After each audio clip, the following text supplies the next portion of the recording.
Okay, thank you. You're welcome. All right, let's have a great show. Hey, everybody.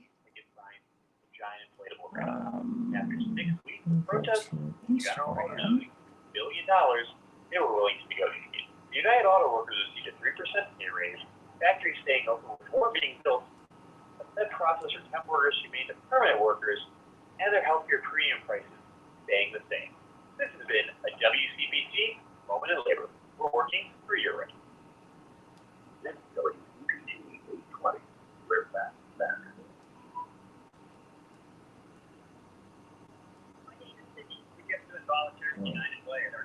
10 seconds.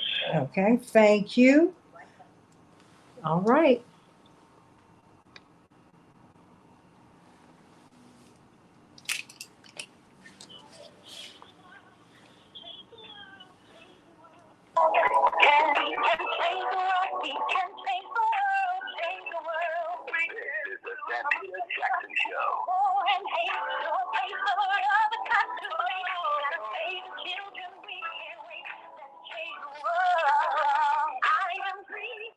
Hey, everybody. Welcome to the Santita Jackson Show. Monday, May 2nd, 2022. It is a joy to be with you today, one day after May Day. I'm getting a little feedback. And so let's get that. All right. I love my Devin. He's a gem. Everybody, I'm Santita Jackson coming to you from WCPT 820 in Chicago, the nation's largest progressive talk radio station, AM 950 radio. Oh, Devin, I'm still getting that feedback. I'm getting an echo. So let's work that out. All right, everybody, got a lot to talk about today. Is there a red line that could be crossed that could put American troops on the ground in Ukraine? Well, if Congressman Adam Kinzinger gets his way, there is. We're going to be talking about that. Did you know that we're already training Ukrainian soldiers on the ground here in Chicago, here in the United States? We've been doing it for a long time, but we've been specifically training them to deal with this conflict. So let's talk about that. And then let's talk about asylum. You know, different people are treated very differently when they're seeking asylum in the United States, when they're seeking asylum, when they're running from their countries, when they're having, when they're facing really life and death because of politics, life and death because of food insecurity, and on and on and on and on. We're going to talk about that today because there's a report that came out from Humans First that says, wait a minute, the way we are treating Black people at the border in particular, and everybody else, because we're holding brown people at the border too, but they're letting Ukrainians through. Look, I am all for letting all asylum seekers through. That's what we do in the United States. We got to be real careful about holding some people back and letting some people through and letting others through. This report is, I'm a prisoner here. They're not only being held at the border, they're being put in detention centers. Essentially, they're being put in jail. So we're going to talk about that in the next hour. But we've got a lot to get through on the Santita Jackson Show. So I want you to call me at 773-763-9278, 773-763-9278. I have a lot that I'm throwing at you, but there's a lot I want you to think about. What about $2 billion a month to Ukraine. That is what President Zelensky requested, $2 billion per month off the top in emergency aid. And then President Biden responded, no, I'm going to give you $33 billion. But he's hit a snag because people in Congress are saying, wait, we need COVID relief. We need all kinds of relief in the United States. What do you think about all of this? This is costing us a lot of money. I want you to call me at 773-763-9278. 773-763-9278, and give me your feedback, everybody. I want to hear from you. Really, really do. In Chicago, we're going to have a high of 56 degrees, mostly cloudy. Minneapolis, St. Paul, a high of 49 degrees. Hey, AM 950 radio up there, Minneapolis, St. Paul. And the NBA playoffs are in the second round. Exciting. The Bucks, well, you don't have to claim them because they're like almost a home team just up the street, up in Milwaukee. Well, they're leading their series 1-0, 101-89 over the Celtics yesterday. The Warriors just eked this out just barely against the Grizzlies. They lead their series 1-0. 117-116. And tonight, the 76ers will be playing the Heat. Let's not forget about the ladies, the WNBA. Well, the Chicago Sky had the day off, but not the Lynx. The Lynx won over the Aces, 89-86. Go Minnesota. After 2 years of social distancing, you saw the White House Correspondents' Dinner. Let's hope that the infection rate was very, very low, not only for those who attended, but for those who were serving and working at that hotel. After years of social distancing, parents are eager to get their kids, guess what, everybody, to camp. That's right. They're trying to get 26 million children nationwide are expected to join camps. Will that be safe? We'll be talking about that because we, of course, want our children to be safe and practice particular protocols that will keep them safe. It's tough with kids, though.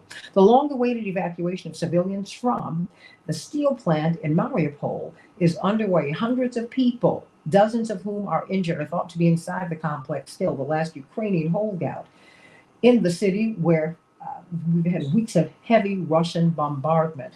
And Nancy Pelosi to Barbara Lee and Congressman Gregory Meeks, Congresswoman Barbara Lee, and others to Ukraine to meet with President Zelensky. She became the highest ranking American government official to go to Ukraine. So glad that she was safe. The trip comes as Moscow has refocused its military campaign in Europe and Ukraine's east. So what do you think? Indeed, Pelosi said the following: we are visiting you to say thank you for your fight for freedom. Your fight is a fight for everyone, and so our commitment is to be there for you until the fight is done. What do you think this visit means, everybody? Call me, text me, 773-763-9278. In the meantime, Nina Khrushcheva, who is an academic, a Russian academic, whose great-grandfather was a leader of the Soviet Union during the 1962 standoff, feels that we are closer to nuclear war than we were during the missile crisis. Wow. She is Nikita Khrushchev's great-granddaughter. That is not a good feeling, but I'm sure she has family tales to tell about that moment. And of course, Homeland Security Secretary Alejandro Mayorkas issued a stern warning to migrants yesterday: do not come, urging them not to attempt to enter the U.S. through its southern border. I want to know, what about through the northern border? Because the most visa overstays in the United States are not from those from the South. They're from Canadians. Did you know that? Yeah. You can't make this stuff up. And of course, today, got to dedicate the show to one of my musical heroines, someone who helped to break the glass ceiling in music and specifically in country music. Naomi Judd, the beautiful Naomi Judd. She and her daughter, of course, Winona Judd, have become iconic in the world of country music, in the world of music. Just great musicians, tight harmonies. And even as they struggled as a family, you saw them struggling and staying together.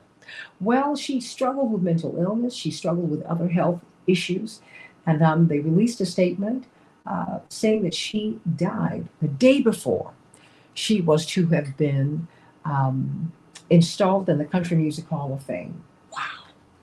Wow, wow, wow. And her children, Naomi's daughters, tearfully, Winona and Ashley, accepted the award on their mother's behalf. And God bless them. Of course, Ashley is a renowned actress and someone who I think she graduated summa cum laude from the University of Kentucky. Really, really bright, accomplished family.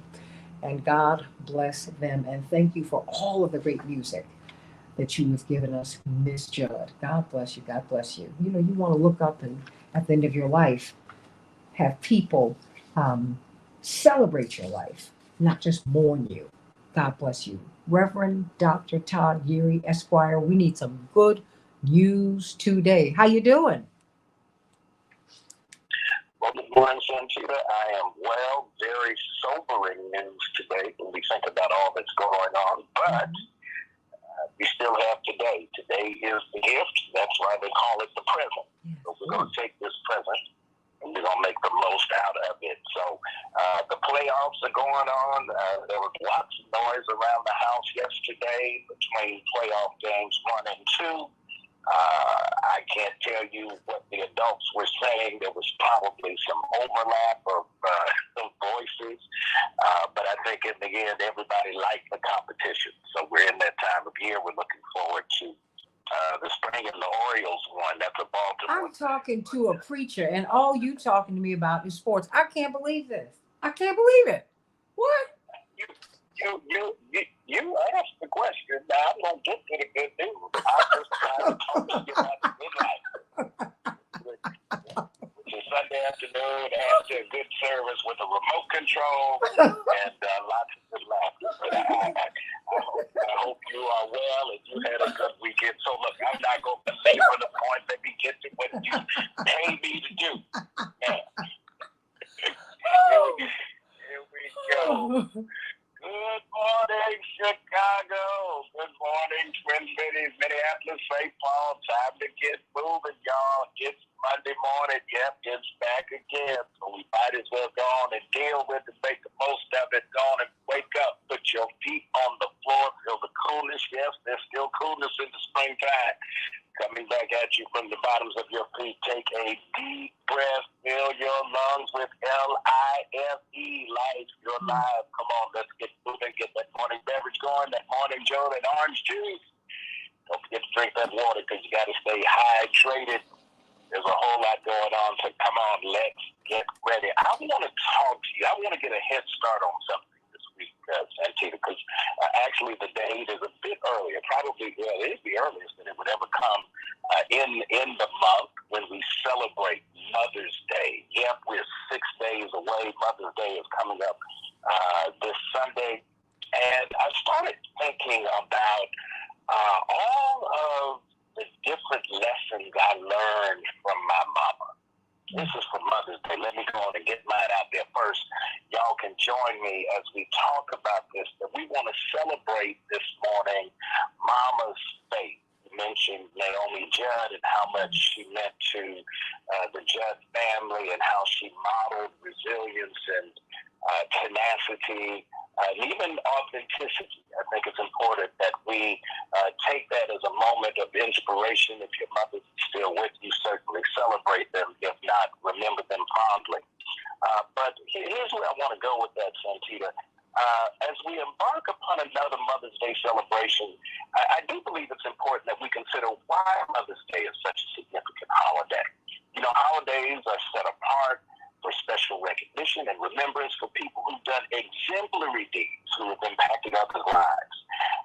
And when we think about how mothers have influenced and invested in our development, some by birth, some by being a surrogate, some by being a nurturer, whatever the case may be, it's important that this day of remembrance and honor is really warranted. The role of mothers clearly established in the stories that we find in the Christian scriptures and the Hebrew Bible. We can not forget the faith of Sarah, the commitment of Naomi, the model of Elizabeth, and the boldness of Mary. All of the examples, these examples, and among others, represent the fullness of faithful living that we should all honor and exemplify.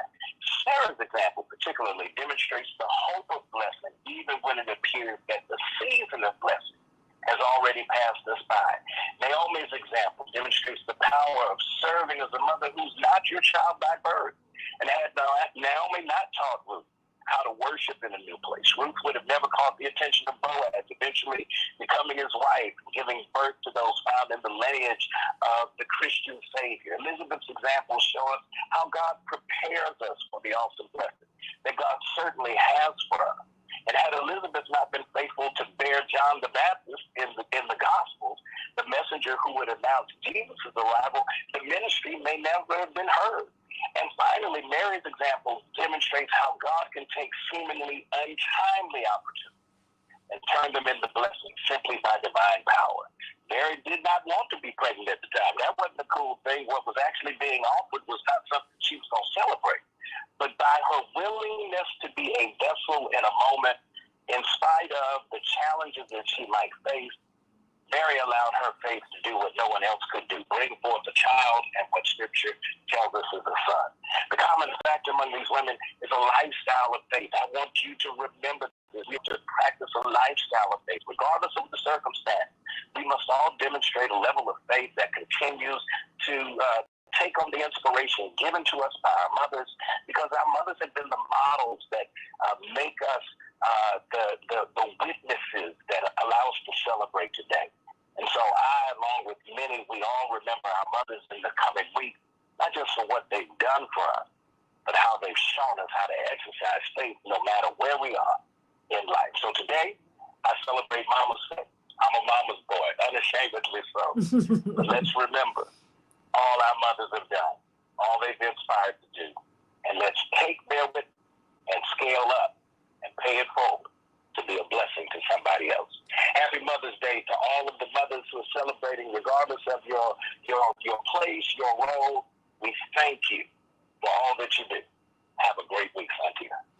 Amen to that. As I was yanking your chain about sports, I know how all you men are about sports, and women too. We love it, and I just had to have some fun with you. But we're going to be talking about Mother's Day this week because Mother's Day originally was Mother's Day for Peace. It's been commercialized and it has been taken away from the original idea. Mother's Day was really born after the Civil War. Mothers on both sides of the conflict took care of all the soldiers. They said, if my child is a rebel, I hope that a Union mother will take care of him and show him love and compassion. If my child is a Union soldier, I hope that a rebel's mother will do the same for my son. And so coming out of that conflict, these women said, look, Julia Ward Howe, who wrote the Star Spangled Banner's lyrics, said, wait a minute, we don't want any war anymore anywhere in the world. The carnage that Americans have seen, that we saw during the Civil War, we haven't gotten over it more than 100 years later, everybody. The numbers keep rising. We've heard 600,000, 700,000, 800,000. We lost nearly 1 million people. And so these mothers stood up and said, as women all around the world, regardless of race, color, or creed, or religion, we're going to stand for peace. It was Mother's Day for Peace. So we're going to be talking about that because we need that right now. Love you, Reverend Dr. Todd Yeary, Vice President of Rainbow Push. And, of course, we've got our international conference. Are you still there, Dr. Yeary? Dr. Yeary, just very quickly, we've got our international conference. What are the dates?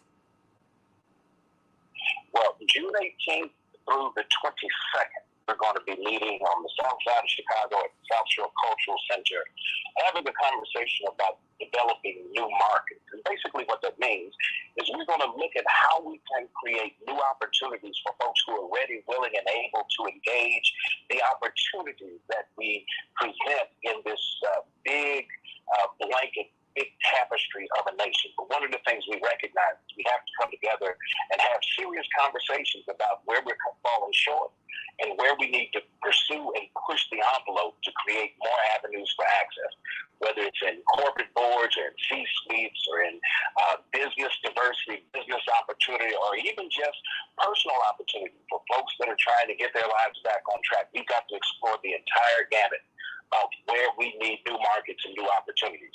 the sports world, and the like. So June 18th through the 22nd, we're going to be together. I need you to go to rainbowpush.org. You can keep track on how we are developing this important conversation. You can sign up to be a part of the movement, and you can register, most importantly, for the convention that's coming up in June. Can't wait to see you there. Amen to that.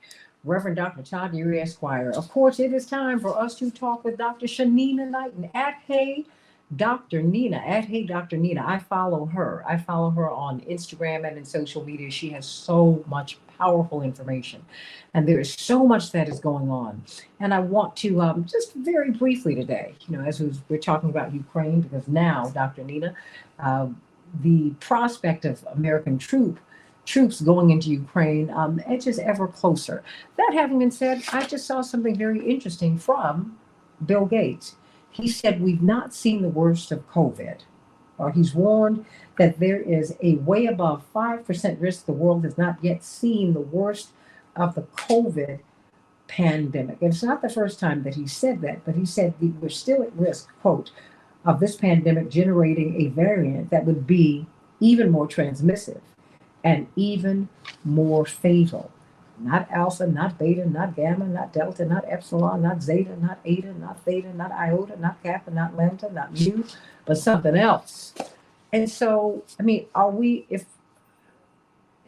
you think is that true? Is it appropriate to issue a warning? Do we have any medicines that could combat it? If that is true, I've got 2 minutes, but I want to keep you for about 5 minutes on the other side of the break. What do you think about that prediction? And my problem is what are his credentials? And this is the problem that we're running into across the board right now in regards to what is considered science, what is considered politics, and what is considered somebody just outside of their lane when it comes to expertise. And the one thing that I've continued to question throughout this pandemic with his messaging in the past, even when it comes to vaccines, when it comes down to prevention and other things, is what are Bill Gates' credentials? What are his credentials? And I think that, to me, that is the most important question. So I can't say that I agree or disagree with that statement. But what I will say is this. We know that coronaviruses are not the only bugs that are out there. They're not the only bugs that exist. Even without getting into much detail, Santita, I saw the questions that you had about, this rare form of hepatitis that's showing up in kids that, is causing them to be severely sick. Some of them is sending them to liver failure where they're even requiring transplant. And it's happening in kids between 2 and 13 years old. You have that as being something that's happening. You also have across the country where they're killing hundreds of millions of birds just to try to alleviate a bad strain of a flu that's around. So they're killing the birds that are transmitting the flu just to ensure that it doesn't transmit over to people. Which, again, flu is not a coronavirus, but, again, it is a different strain of something that can cause havoc. Same thing with Candida auris. Candida auris is a fungus, okay? And there's a rare form of it that's floating around right now, particularly in nursing homes amongst older adults, that, long story short, it is killing 30% of the people that become infected with it. And that is a fungus.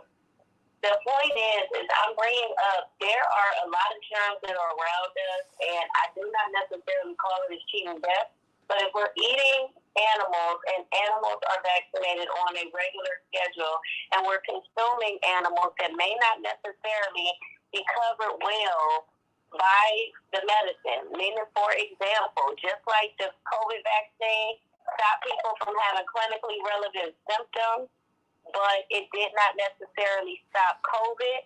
These animals very well could be getting vaccinated, and yes, it's masking the symptoms for them, but then it doesn't necessarily mean that the bug itself is fully dead. So I'm bringing that up just to say, in the same token, the emphasis of statements that are made are actually the statements that have been made for years. There's statements that are made, that talks about the fact that we're in an antibiotic crisis.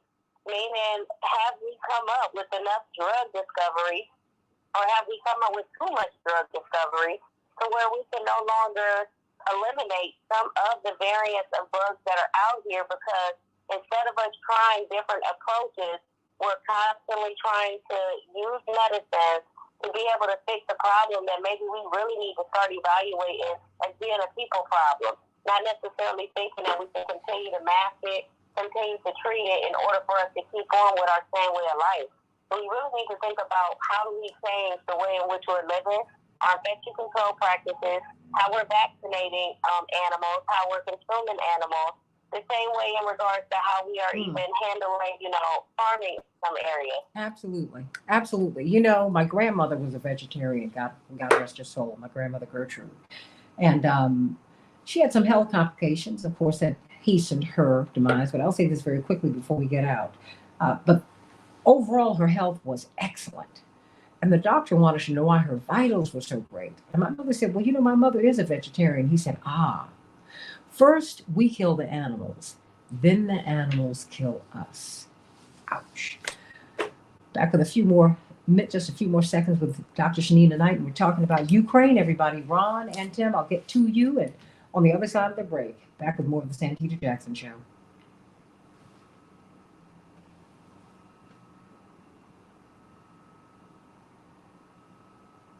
Dr. Knighton, I was not going to ask you anything about hepatitis because I saw the note. That's why I led with Bill Gates. So when I get the notes, and thank you for letting him know, when I get that, then I follow you. But I follow you because I take screenshots of all of your posts and I download them.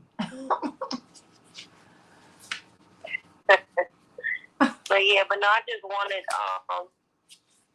more so than anything just to mention it. But yeah, I can't support what's being said from a non-scientist that doesn't have any studies on the topic. Well, no. Look, I hear you. I just wanted to, when I saw that, I said, he makes all of these predictions and they're so frightening. And I was like, you know what? Why are you doing this? And okay, I realize he's in a position in the world where he's going to get some information that a lot of people don't get. I know how that works. That having been said, enough already. You already have a vaccine from COVID-19. That's 2019. We're in 2022. What are you talking about? I mean, are you coming up with something that's going to make me feel better, make me less fearful? What am I supposed to do? Sit in my house for another couple of years? That's crazy. I can't sit here another couple years, but I want you to, give me a closing statement because I got to move on. I got phone calls and everybody who want to talk about this. You want to listen to what we're going to say about Ukraine?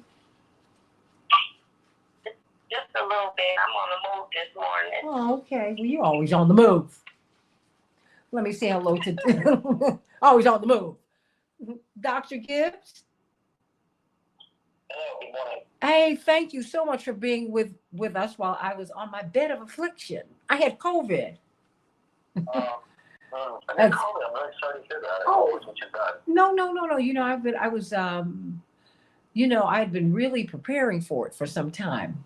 Just in terms of 60 seconds, everyone. Trying to, get my immune system together because my doctor told me in 2019 when this was first becoming apparent that you're going to get it.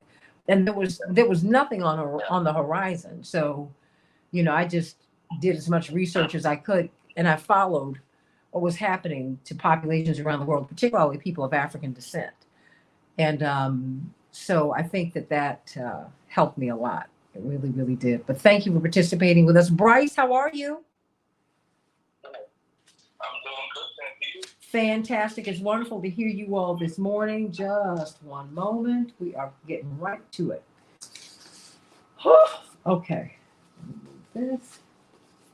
So I got that. Okay. 10 seconds. Mm-hmm.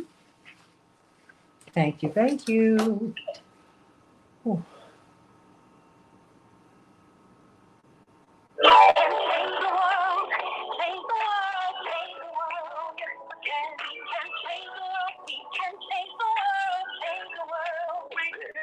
Santita Jackson Show.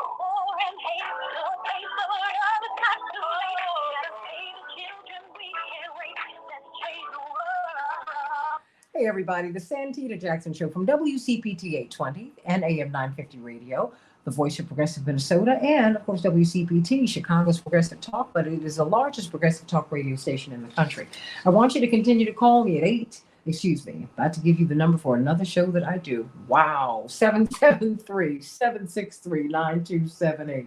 773-763-9278. We have a lot on the table this morning, but Dr. Shanina Knighton had about a minute or so. She wanted to give us a final word because people are very concerned about their health, and you bring up a lot of things that we could be doing consciously, conscientiously to really get a grip on our health. You said you need to really check out what you eat and look at all of the things that are around you, all of the things that are in your environment, so that you can be sure that you're healthy. Dr. Knighton, your closing thought? Yes, I just got one statement, and that's based off of what we discussed before the break. And that's based off of the statement, of course, that was made in regards to there can be a worse strain. There can be, a situation of where we are at a point of no return when it comes down to a deadly bug that maybe not have a treatment. And I need people to understand that this has been going on since the beginning of time. Like, germs were here before we got here. The problem is over time we have learned how to control them. We've learned how to treat them. And at some point, we have exhausted the amount of medications that are developed and created to be able to offset some of the diseases. With that being said, like right now we're on track for a pandemic every 10 years or less than every 10 years. When you think about the time frame between H1N1 and now coronavirus, there are other bugs that exist, which is why I am an infection preventionist, which is why there are epidemiologists, infectious disease, specialists, because there are other bugs that are out there. And the reason why it never makes it inside the media or it doesn't make it to the public is because we are the fighting team that's essentially stopping the outbreaks from turning into epidemics, stopping the epidemics from turning into pandemics. And so I bring that up, and then pandemics will turn into being endemic, which can still go back and forth, by the way. So just because they say that the COVID is over or, it's declared to be endemic and it'll be with us for some time now, it still doesn't mean that we won't have outbreaks of strains that may be unexpected, and it doesn't mean that we won't have other nasty bugs that will exist. So I always tell people, stay ready so you don't have to get ready. All of the stuff that you needed to do in order for you to stay free from COVID, which, by the way, statistics show that about 50% of the population got COVID.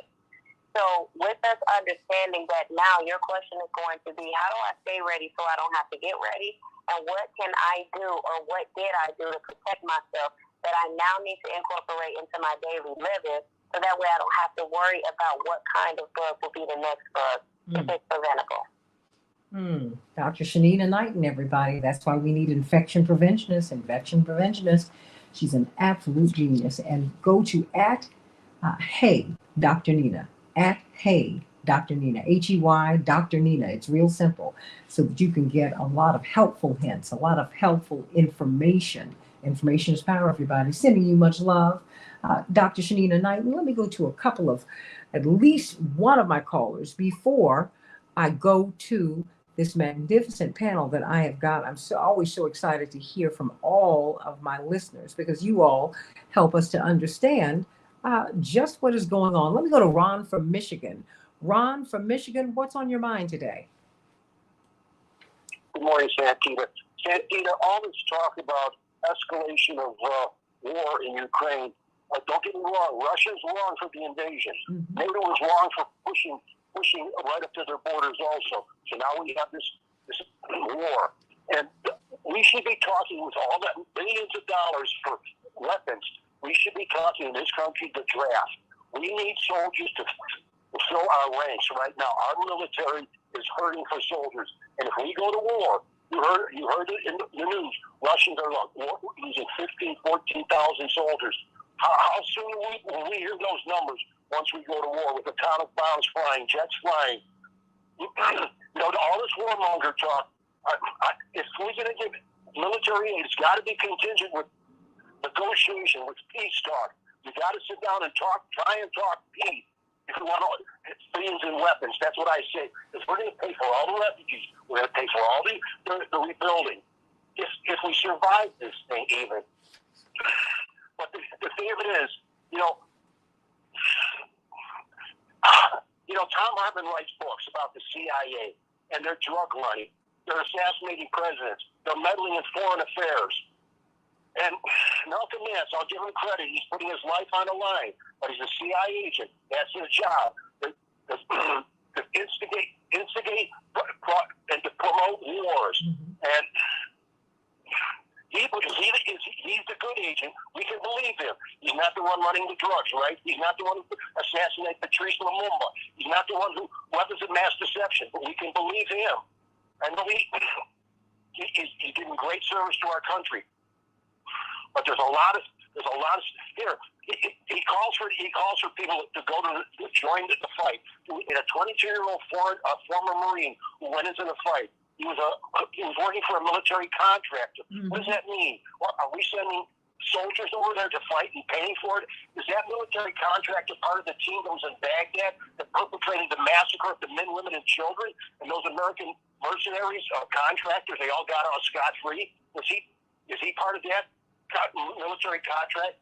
Well, the thing is, I think, Ron, you're putting a lot out there, and and I want Dr. David Gibbs and Bryce Green to speak to what you said, because the fact is, you bring up something really profound, because as a military contractor, which is commonly referred to as a mercenary, he's not bound to the same rules of war conventions that those who are part of the government, who are part of our military are.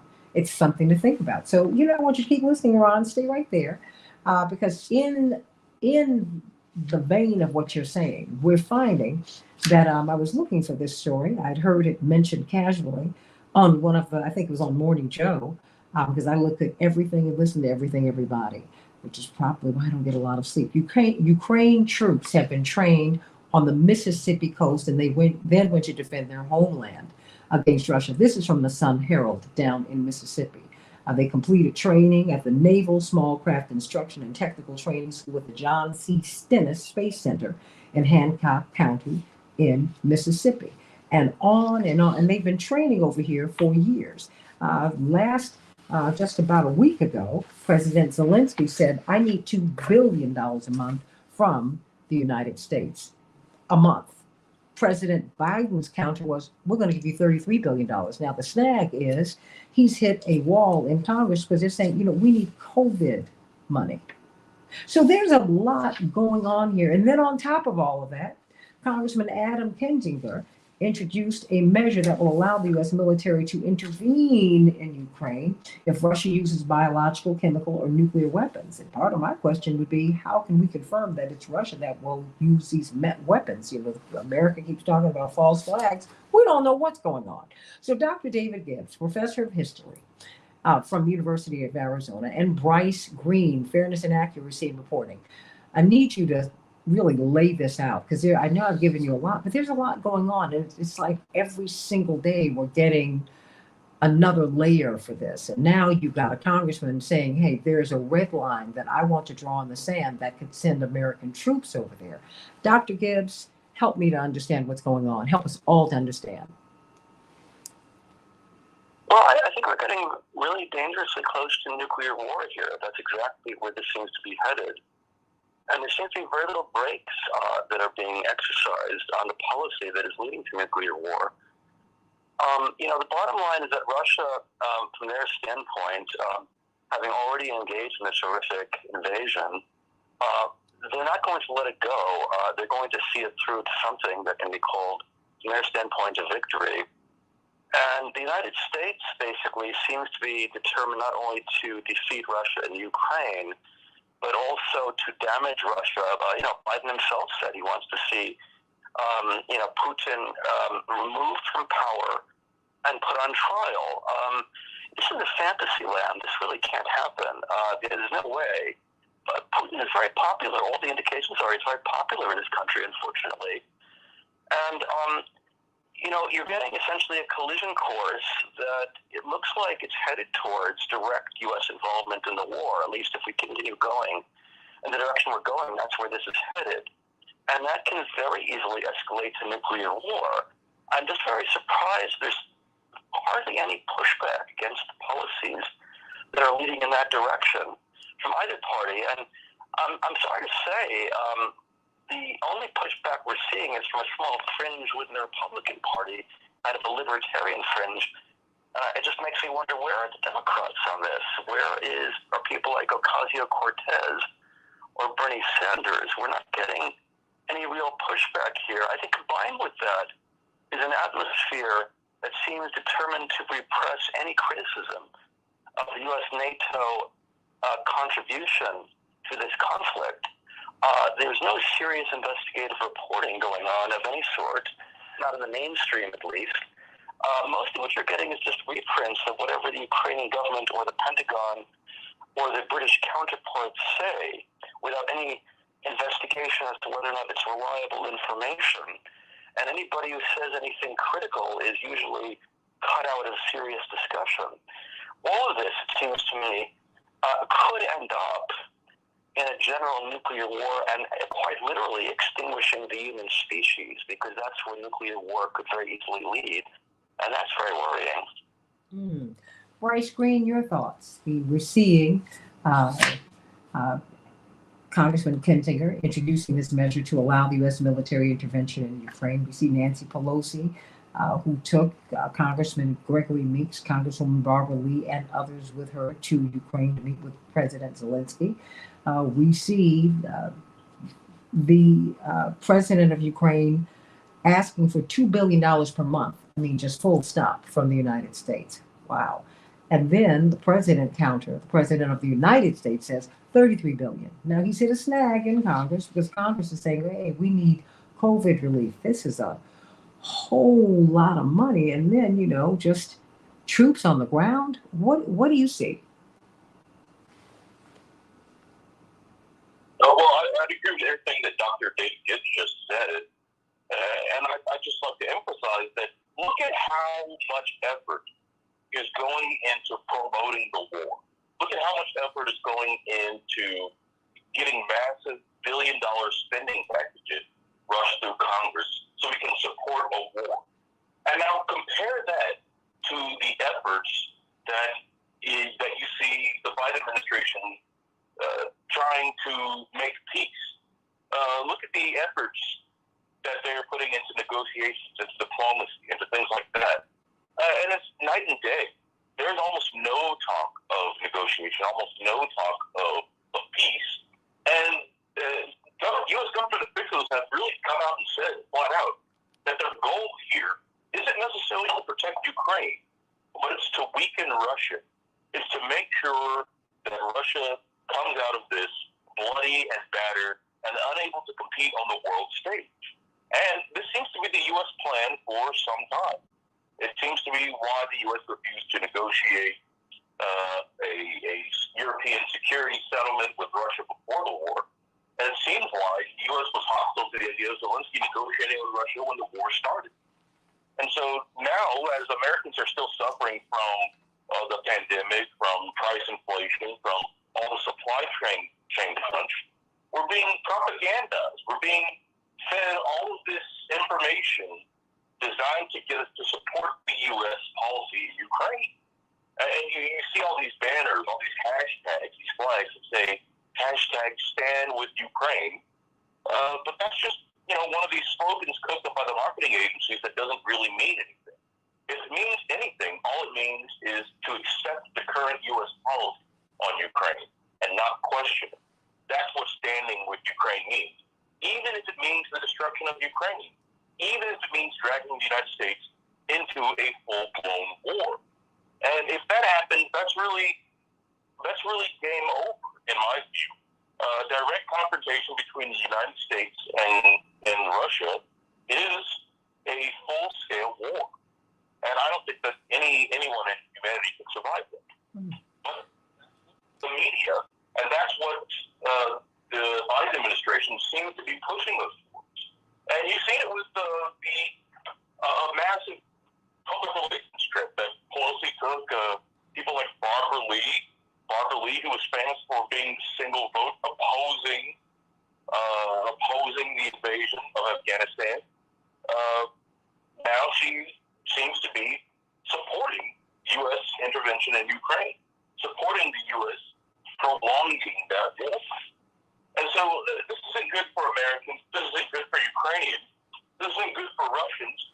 This isn't good for the rest of the world because Ukraine and Russia are both major grain exporters, and having them cut off from the world market raises food prices around the world, hurting the global poor. So it's not good for the rest of the world. So who is this good for? Who does this benefit? Well, you have to look closely, and you have to look hard because there isn't much reporting on this in the mainstream press. But the military contractors, the oil, gas, and mining sector, and the financial sector, they're making a lot of money off of this. The increase of oil prices around the world after the Russia sanctions, they have raised oil prices around the world. And if you want to know why your gas prices are so high, you know, Biden administration has come out with a good slogan they call it the Putin price hike. Well, who's sanctioning Russia? Who is the only country in the world who's sanctioning Russia? It's the United States. And the majority of the world isn't complying with these sanctions. They don't agree with it. But you wouldn't hear that from the mainstream United States press. So, in short, you have a warmongering United States who is fighting a proxy war against Russia, and they're fighting it to the last Ukrainian. And this is really harmful for Ukrainians, Europeans, and almost everyone in the world except the weapons contractors and the mining sector and the gas sector, and the people who really want to see the United States confront Russia. Well, why don't you respond to Matt Sowell? Because Matt said, look, Putin was the one that decided to invade Ukraine, not Biden. Hillis Davis says, you do not know what you're talking about. And Matt continues, if we let a bully continue to bully his way around unanswered, he will continue to do it. Your thoughts on that? And I'd like to hear Professor Gibbs respond. But, you know, and Matt, I wish you'd call in. I'd love to hear your voice. Call me at 773-763-9278, 773-763-9278. So go on. Oh, well, first I'd like to say that you're absolutely right. At the end of the day, this was Putin's decision to invade. But you can't divorce that from the decade-long U.S. policy of trying to push up against Russia, trying to provoke some sort of reaction to it. And as far back as 2008, as far back as 1999, American planners were well aware that trying to expand U.S. influence into Ukraine would provoke potentially a civil war in that country. And that's exactly what happened in 2014 when the United States helped to overthrow the elected government in Ukraine and replaced it with a U.S.-friendly regime. Now, this is obviously provocative. Imagine if Russia overthrew the Mexican government and installed a Russian-friendly government and then started training the military, adding missiles, placements to Mexican territory. And imagine if the United States, imagine if the United States was asked to accept that. Well, do you think that the United States would simply let that stand? No. But we're asking Russia to accept that, something that the United States would never accept. And so when you ask about the world bully, the answer to a world bully isn't getting another bully, another bigger, worse bully, to come and punch that other bully. The United States has done far worse than what Russia does, and they're doing it on a daily basis. The war in Yemen is supported by the United States, and that's what the UN describes as the worst humanitarian crisis in the world. And so if you really care about confronting bullies, there's a way to do that without starting a nuclear war. The way to do that is to confront the bullies at home first. But instead, the bullies here, they want to convince you that they're the good guy. They want to convince you that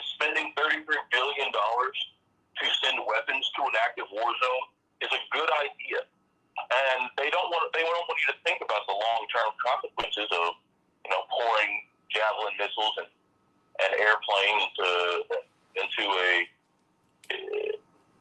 war zone, into an area where the state doesn't have full control. So I think that it's important to understand what the U.S. is, what the U.S. stands for in the world, and who the real bully of the world is. Professor Gibbs, what say you? What say you? Because it seems that people who are pushing for peace or who try to contextualize this, just really look beyond what happened in February. You're told that you don't know what you're talking about. You're pro-Putin. You must support the invasion. And I don't think that no one supports that. But you got to put all this stuff into that having been said, you got to put this stuff in context so that we can get out of this. You're not going to nuke your way out of this. If nuclear war will leave everybody in the world unsafe eventually. Well, I think that, I understand, let me say at the outset, I understand at a psychological level why the, U.S. role in the war has become so popular, and that's because this has been cast as a purely Russia-Ukraine war. That out of the blue, Russia invaded Ukraine, a much smaller country, and there's a David and Goliath aspect to this, with Russia, of course, Goliath, Ukraine is David, and it's human nature to sympathize with David, as most people are doing, at least at the moment. I think what that obscures, though, I should add, by the way, the transformation, as has been noted, of Barbara Lee, from really a stalwart anti-war figure during the Afghan war to now a pro-war figure, has been really quite noteworthy as to how effective this David Goliath image really has been. I think what this image leaves out is a larger geopolitical war of a much bigger country, namely the United States, which has played a major role in making this whole thing possible. The United States spends 12 times what Russia spends on its military. It's vastly more powerful in every single respect. And so what I think is often lost is that in addition to the Russia-Ukraine war, you have a larger U.S./NATO war against Russia, which I think really undergirds this whole process. And I think that's often lost in what is really going on here. And so I think that, the framing of this has been very clever, but really very little to do with what has actually been going on. I think a very instructive event, and again, this is building on what Bryce Green just said, is in the Solomon Islands, there was negotiations about the possible Chinese military base in the Solomon Islands. This thousands of miles away from U.S. territory. Both the United States and also U.S. ally Australia responded by trying to bully the Solomon Islands not to accept the Chinese base, with a strongly implied threat of military action should they actually do so. And so the United States itself doesn't like it when other powers try to, spread their influence. And, one can imagine, again, this is a great distance from U.S. borders. Imagine, again, as was noted by Bryce, what would happen if China or Russia tried to establish a military base in Mexico. And everybody knows perfectly well the U.S. would respond with military force, just like Russia's doing in Ukraine. That doesn't make it right. That's just to note the United States is certainly no better than Russia in these types of issues. Jack Matlock, the last U.S. ambassador to the Soviet Union, he had a recent interview in which he said if Russia tried to gain bases in Mexico, the U.S. would probably use even more force to respond to it than Russia's doing right now. And so I think that context is very important here. And, it was just an act of extraordinary recklessness that the United States was trying to push NATO membership and NATO bases on Russia's borders. And I think that's why we have a war now, and that's why the world is in danger of nuclear annihilation at this very moment. Everybody, we have to think about this, really, and start asking some real questions. Adam Kinzinger is introducing a resolution, a measure that would allow the U.S. military to intervene in Ukraine, to be boots on the ground. Do you want that? Do you want that? I mean, and we put this in the context of this upcoming discussion on immigration and really asylum seeking. more than 100,000 Ukrainians will get asylum in the United States. And that should happen. They're literally marching past Haitians and Mexican Americans and Guatemalans and on and on and on who've been waiting at the border. But these Black and brown people, and particularly Black people, have been put in detention centers. See, all this stuff is like in one pot, and we need to look at that. They're in detention centers, in jail, according to a study. So we're going to talk about that. We're going to continue to take your calls about this. Should we have a red line in the sand?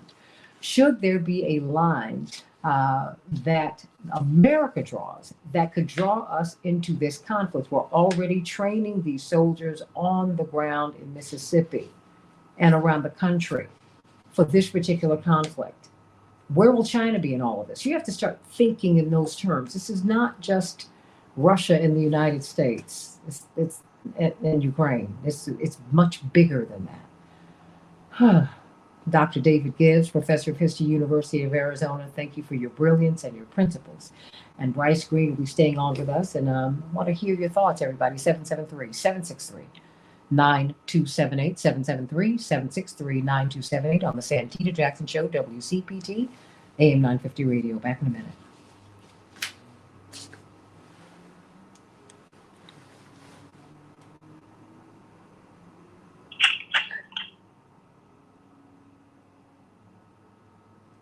Dr. Gibbs?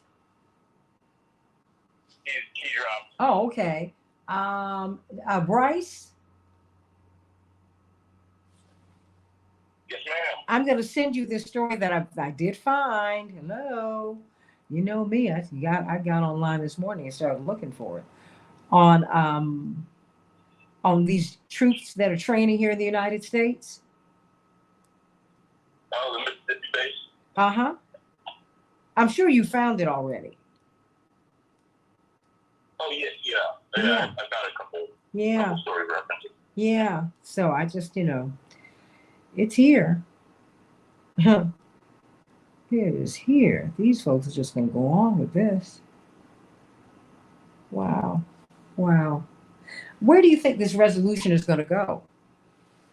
Do you think it has legs? My guess is that it's going to be tied to a little bit of COVID relief. But I don't think that the COVID relief is unpopular enough to kill the bill. Mm-hmm. But I don't think the relief is going to be anything like the American Rescue Plan or the CARES Act or anything like that.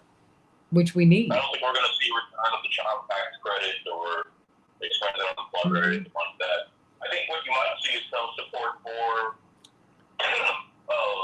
business. You're probably going to see support for business in this. It's going to be billed as, big victory for the average American. Signing attorney Basile, attorney Santita.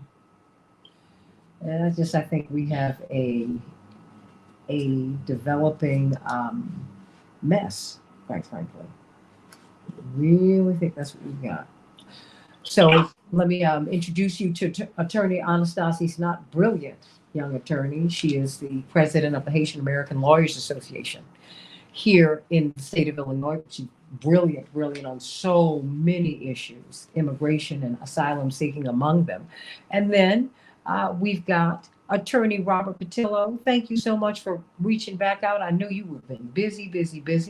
Of course, he's the Southeastern Regional Director for Rainbow Push, and he hosts his own show. I hope that you both will be on it because he's brilliant. Both of you are brilliant. And he hits on WAOK from 1 to 4 Eastern Standard Time every Sunday. What did you talk about yesterday? I've got about a minute. We talk about whether Democrats really deserve the black vote going into 2022 based upon what they've made priority. If they haven't prioritized voting rights, haven't prioritized criminal justice reform, what exactly they're going to be selling to the community going into this midterm election. Oh, and Stephen Hurt said again with the pro-Putin show on your program today. I don't know how you all thought. You must know Putin. Y'all know his thoughts. You know something about him that I do not know. You said the U.S. did not invade Russia. NATO has never invaded any country. Are you kidding me? That's what NATO does. You said NATO is there to protect Europe from Russia. I mean, oh my gosh, this is so ridiculous. Just bless your heart, Steve. And that's like a common view. That's such a common view among Americans. They don't know that NATO was, they helped invade Afghanistan. They destroyed Libya. They helped invade Iraq. They don't know about like Kosovo, Yugoslavia. They don't know that for the first several decades of NATO history, their job was, repressing internal dissent in European and Western European countries. That's what NATO is. The thing is, I've spent a lot of time outside of the United States, and the narratives that people have outside of the United States are very different than the ones that we have here because their experiences are very different. So, Stephen, I'm glad that you're listening today. I'm pro-truth, and I don't want to see anyone else die, period. And for us to act as if we're not going to get that we cannot afford to get to the bottom of things here in order to resolve this, you're mistaken. You think you're just going to roll over Russia? That's not going to happen. China's got their back. China also controls a quarter of our debt. If they decide to float a portion of their money out on the world economy, they will destroy our economy. Those are the facts. America is not number one. All you have to do is ride down the streets, bump, bump, bump, and go to Dubai, and it's a smooth road. We need to take care of the United States and stop meddling in everybody else's business. That is not our oil up under everybody else's sand. That is not our diamonds up in someone else's mines. We keep thinking that, and that is not our labor force that we bring in from other continents. No. Just stop it. Bless your heart. Ooh, all righty. So I want you to call in. You don't just need to, okay? You don't need to just write in, call in. If you have this opinion and you want to talk to me, do that. That's what grown people do. Call me.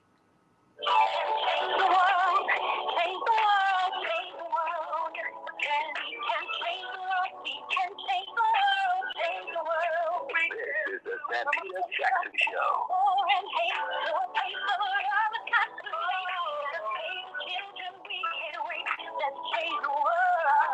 Hey, everybody, let us change the world. It's the Santita Jackson Show, Monday, May 2nd, 2022. I am Santita Jackson, coming to you from the nation's largest progressive talk radio station, WCPT 820 and AM 950 Radio, the voice of progressive Minnesota. Shout out to Chad Larson and all my people up in Minneapolis, St. Paul, sending you much love today. Want you to meet my morning stars on the Santita Jackson and Friends page. Everybody, if you want to be my friend, I need you to go to the Santita Jackson and Friends page. That's my official page. No other page you need to go to. That's the one. And then, of course, please go to my YouTube channel. Most of you are there today anyway. The YouTube channel, the Santita Jackson Show, Santita Jackson Show. I want you to meet me over there today. We're talking about Ukraine. I'm still taking your calls about that. $33 billion to Ukraine after they asked for $2 billion a month from the United States. What do you think about that? What do you think about Ukraine troops being trained on American soil? That has been happening down in Mississippi and other places. And Congressman Kinzinger, who's from here, from Chicago, he has introduced a measure to allow the U.S. military to intervene, boots on the ground in Ukraine, if Russia crosses a red line, if they use chemical, biological, or nuclear weapons. What do you think about that, everybody? Call me, text me, 773-763-9278. And then let's look at this report that details the Biden administration's cruel and unnecessary, that's what it's being called, jailing of asylum seekers who are mostly Black. And while 100,000 Ukrainians are allowed to come into the United States. And asylum seekers should come to the United States. So I'm not saying hold back the Ukrainians. I'm saying stop jailing the Haitians and the Guatemalans. And on and on and on and on it goes. So let's talk about this on the Santita Jackson Show, 773-763-9278, 773-763. WCPT. In Chicago, we're going to have a high of 56 degrees, mostly cloudy. Minneapolis, St. Paul, 49 degrees, cloudy. The NBA playoffs are in their second round. Yay! The Bucks are leading their series 1-0. The Bucks 101 and the Celtics 89, and the Warriors just squeaked out this win without Draymond Green. He got kicked out the game yesterday, everybody. They're leading their series 1-0. 117, the Warriors, the Grizzlies, 116, a heartbreaker. And tonight, the 76ers will be playing the Heat. You know I'm not forgetting my ladies in WNBA. I wish they would not be playing games at 11:30 in the middle of the day. That is not the way to build a league, everybody. The Lynx, Minnesota, was triumphant over the Aces. The Lynx 89, the Aces 86. What about summer? It's coming. What are we going to do with our children? And after 2 years of social distancing, parents are eager to get their kids outdoors and off their mobile devices, get them interacting with people once again. Well, as many as 26 million children are expected to join camps in the coming weeks. That is according to this CNN report. We'll see how safe we can keep our children. Nancy Pelosi, the Speaker of the House, became the highest ranking American official to go to Ukraine. She took Congresswoman Barbara Lee, who's in leadership in the House, and Congressman Gregory Meeks and others to meet with President Zelensky. And so we'll see what comes of that. The long-awaited evacuation of civilians from the plant in Mariupol in Ukraine is underway. Hundreds of people are thought to be inside the complex, even though hundreds have been released, everybody. And what do you think about Adam Kinzinger, Congressman from Chicago, who has introduced a measure to allow U.S. military intervention in Ukraine if the Russians cross the red line? That is to say, if the Russians use biological, chemical, or nuclear weapons.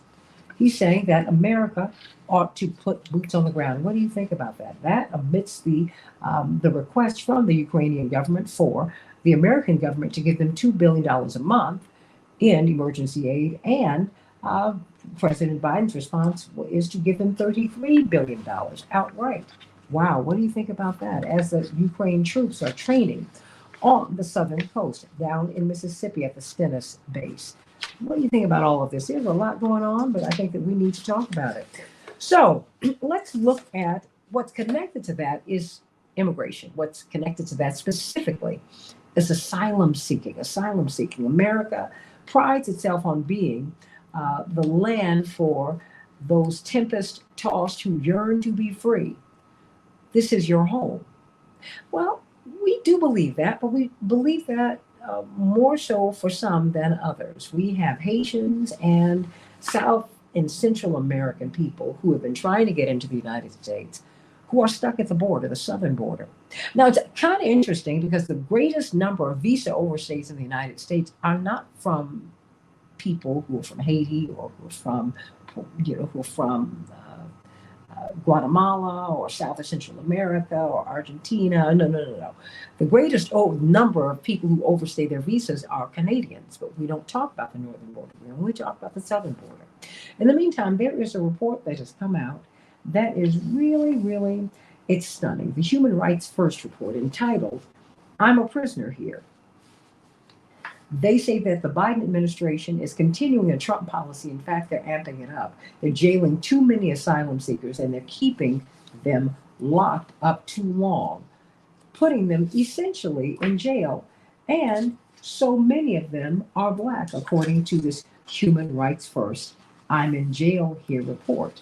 We want to talk with attorney Anastasia Sanat, who is the president of the Haitian American Lawyers Association here in Illinois. She's a brilliant lawyer who can talk about so many issues. And of course, we've got attorney Robert Patillo, Southeastern Regional Director for Rainbow Push, who's going to talk with us about this civil rights attorney, and Bryce Green, who's staying with us because there is, Ukraine is in this. All of these issues are kind of meeting right here. But the overview of this report is really stunning. They say since President Biden took office, ICE has incarcerated tens of thousands of asylum seekers in jails instead of allowing them to pursue their cases while living safely in the United States. The DHS has detained asylum seekers from Angola, Benin, Burkina Faso, Burundi, Cameroon, Colombia, China, Cuba, the Democratic Republic of the Congo, El Salvador, Guatemala, Guinea, Haiti, Honduras, Mauritania, All these are nations of color, people who are seeking cover, and they are not able to get it here. So, what do you think about that, everybody? Black asylum seekers, according to this report, and immigrants have been subjected to horrific anti Black abuse and mistreatment at the ICE detention centers. Black asylum seekers, the report goes on to say, have been subjected to longer periods in detention and discriminatory parole determinations. And on it goes. Let me start with you, Anastasia Senat. What do you make of this report? Good morning. Thank you so much for having me. I think, really, honestly, it's kind of sad that the American public is not really familiar with our immigration system and how it disparately impacts Black immigrants. I think one of the things that we need to do is to educate the American public so that they can go and vote their conscience. I think the problem we have is that Congress is not creating laws that do not impact Black immigrants in a positive way. And so we need to change those people. We need to make Congress make laws that will help everyone equally, fairly, justly. And that's something that's currently not happening. I think a lot of people want to blame the president, but the truth is the president is the executive branch, and they just enforce the laws that Congress makes. So what we need to do is we need to, there's currently the Coalition of Haitian American Organizations in Chicago, including HALA, has been asking people to make phone calls, to call their senators, to call the congressmen from their district, and have them make the right decision. So if there's anything that they could do to help, that's one thing they can do. Make a call. Well, it's very interesting, because we look at Haitians as the people stuck at the border or stuck in Miami. But this report really goes much, much, much, much further. I mean, really, it's Africans, it's Cubans, it's people from China. I mean, it's all these people of color, but I don't see Europe. I don't see Europe on this list. Well, Europeans have a different way of getting into the United States than some of the other countries that we're talking about. People are not necessarily familiar with the visa waiver program, but in fact, they benefit from it. So when we go to, for example, the United Kingdom, we don't have to apply for the visa in advance, which is the same thing that many of the Europeans, particularly those countries part of the visa waiver program, have to do. They can come and visit the United States for up to 6 months, sometimes just 90 days, but between 90 and 180 days without having to request a visa. And for that reason alone, a lot of them don't encounter CBP the same way that immigrants coming up from Mexico will encounter CBP. So they don't end up in detention facilities at the same rate that Central, South American, Africans, and Caribbeans would end up in detention facilities. So again, it goes back to the disparity of our laws, disparity of our diplomacy that we effectuate with some countries that we don't effectuate with other countries. That is why we don't see those numbers. What say you, Robert Patillo? I mean, is there a difference in how we treat Black asylum seekers and brown asylum seekers and people from China and Europeans? Well, I don't think any of us have seen Border Patrol agents on horseback or whips chasing any white people recently. So I think there's definitely a difference in the way that they are treated. At the same time that we're importing 100,000 Ukrainians in, I want people to understand, I want only the best for the Ukrainian people. I want them to have everything that they need and want and deserve in life. I wish them nothing but the best. But at the same time, we cannot subsume the rights of every other group because there's white-on-white crime going on in Eastern Europe. We're looking at the people who are seeking asylum and at our southern border. What is the difference between you running from a drug gang trying to stop your family from being killed and you running from Putin trying to stop your family from being killed? What exactly is the difference between the border policy that we have on our southern border versus the border policy we have and we used to have at Ellis Island. We have to understand that our immigration policy in America is driven by this fear of white America of being replaced. They call it the Great Replacement. This is why we hear so much in the conservative media about an invasion taking place. They're changing our culture, changing our society. They are afraid of 2044 when it's projected America will become a majority-minority nation. And if immigration continues at the rate it is and the white birth rates continue to drop at the pace they do, it won't be 2044, it'll be 2036. In a couple of years, and that's what's really guiding American immigration policy. At the end of the day, we need comprehensive immigration reform. That's something that was on the board February 2018 that Republicans walked away from. That was on the board in 2015. Republicans walked away from it. That was on the board in 2013, the Schumer compromise. They walked away from it. We have to work together with our southern partners, both in South America and Central America, to stop the deluge of people who are fleeing the government there. We have to provide the same assistance to Central and South America and Caribbean nations that were provided in other countries. Imagine what $30 billion that we're sending to Ukraine would do in Haiti, or would do in Venezuela, or would do in other nations to stem the flow of migration. So we need to get serious about the issue and stop allowing politicians to demagogue it, because right now we've been running in the mud for the past 40 years. Ever since Reagan did amnesty in 1986, we haven't had a true policy on immigration. Until we do so, we're going to continue having these issues year over year. It's just a political football being bounced back and forth. And at the end of the day, it doesn't matter if it's Republicans or Democrats. The U.S. policy on immigration is always going to be white supremacy. Bryce, what are your thoughts? Bryce Green of Fairness and Accuracy in Reporting. Well, I would say this is one of the most critical issues that America needs to take into account. As the climate crisis increases the flow of migrants all around the world, well, the richest countries are going to have to learn how to accept large swaths of people from different places around the world.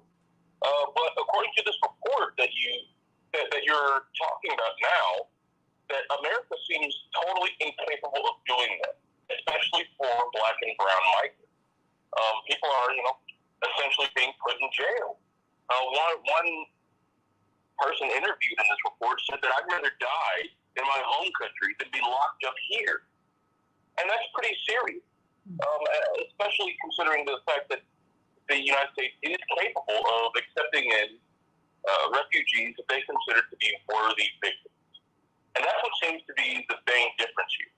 With the issue in Ukraine, the United States is doing everything it can to portray itself as, a big brother helping the Ukrainian people in their time of invasion. And so it's very important for the Americans to be seen as helping these refugees. But for refugees around the world, like the millions and millions of victims from America's post-9/11 wars, from the Arab Spring wars, those immigrants and the migrants from South America, which the U.S. also had a hand in devastating, all of those migrants are considered unworthy. They get occasional media play, but there's nothing like the unanimous roar of support that you see for the Ukrainian refugees. And so understanding this hypocrisy is really an education on how the American system works. And it's also a sort of a prescription for what we need to do better in the future.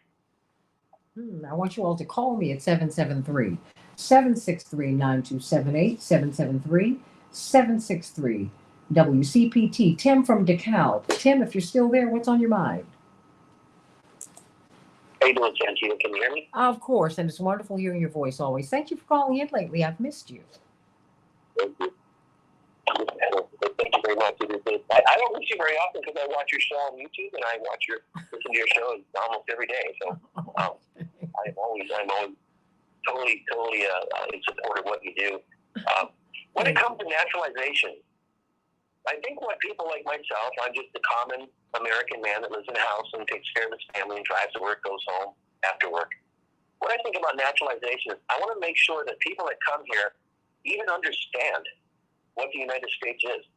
Because when people say that we're as horrible as Russia, and I see millions upon millions of people coming into this country every month, and I see people fleeing the Soviet Union and Russia, I think it's just not fair for anybody to say something like that and claim to have a position of authority or whatever, and knowledge, because it's just not true. If you look at the oath of allegiance that people take when they become a citizen, for one thing, when they become a citizen, they do it legally. And when they think about becoming a citizen, they swear an oath to the Constitution of the United States. They don't swear allegiance to getting help and a house and all that stuff. They think about the future of me, of them, and us. And so I just think when people come across this border, whether they come via plane from Europe or whether they come from their feet walking through Mexico, which, by the way, they don't stop and want to live in, because Mexico does not allow that kind of naturalization. They do not allow those kind of citizens. They boot them out. It's against their constitution to do what they're doing, so that's why they walk through Mexico, because Mexico kicks them out. I just want to make sure that America is thought of in agreement. I don't want a conversation. I want solutions after a conversation for an agreement that America is simply the greatest country the world has ever seen. It was started by people who were seriously imperfect and knew it. And then they laid out a path to be better, to form a more perfect union. And when I hear detractors to that, that's when I think, it's when I usually call, when I hear something that ruffles my feathers and is categorically wrong. Then I call and say, when people say that we're as bad as Russia, and then say we need to help these people immigrate to America, that sounds completely stupid. Well, you know, let me say this to you. As a descendant of slaves in this country, as a child literally of the civil rights movement, I have the right to say whatever I feel needs to be said about this country. If you love someone, if you love a country, if you love anything, you not only reserve the right to criticize it, you have the obligation to do it. Teddy Roosevelt said, dissent is patriotic. And that is what we are doing. So when I say that America needs to do right and America needs to do better, I stand on it. And I will not allow you or anyone else to tell me that that is not what I can do. I knew my ancestor, my great-grandmother, Matilda Burns, who would have been way past might have been 115, 120 had she lived. She died at the beginning of 1997. Couldn't read, couldn't write, one step out of slavery. I speak for her. And I speak for all of these people. We have the right to criticize America. Excuse me, we have the obligation to criticize it. We have the obligation, Tim, wait 1 minute, to keep America from hurting America's self. We have an obligation, Tim, to stop America from looking at nuclear annihilation as if this is something that you can just toss off. You cannot cross the line. You can't walk back from nuclear annihilation. So my challenge to America is to be as great in practice as you are on paper. These imperfect men who pull this Constitution together, you wait 1 minute. You know how I am when I have a rant. These imperfect men who pulled this Constitution together thought they were brilliant men because they left space in the Constitution for the Constitution to be fixed, to be amended. They knew that. I'm not talking about people being perfect. No one's perfect but God. Nobody. So the end of that. Do not call in here with this gibberish about either you love America or you can't criticize America. I love America, therefore I criticize America. Part of the reason you have these children acting out of all colors is because their children are not criticized by their parents. If you love anyone, you criticize them, you correct them, you do what you need to do to put them on the right track. And we're going to do that. We're going to do that for America, not to America, but for it. 30 seconds. Do you have anything else you need to say? Yes. 30 seconds, yes. I would like to say that the descendants of slaves stayed here. They stayed in the United States of America. They didn't move to Liberia. No. And guess what? And wait, we didn't just stay here. We're brothers and sisters. We're all that.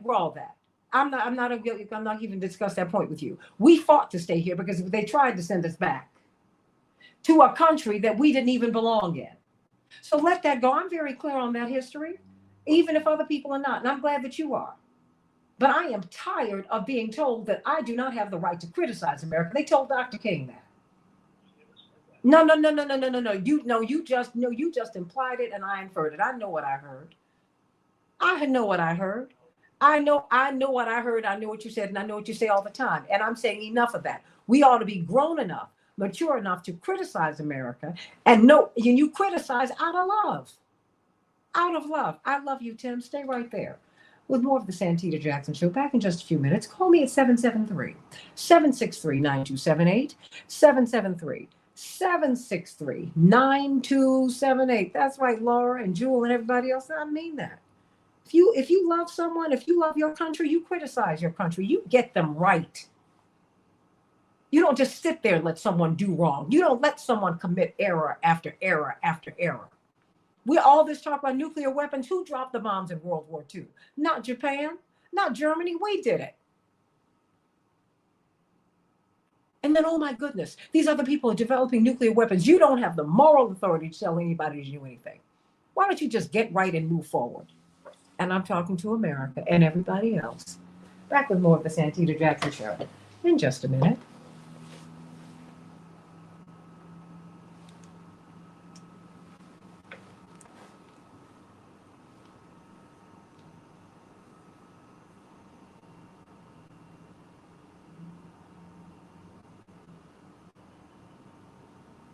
Is everyone still there?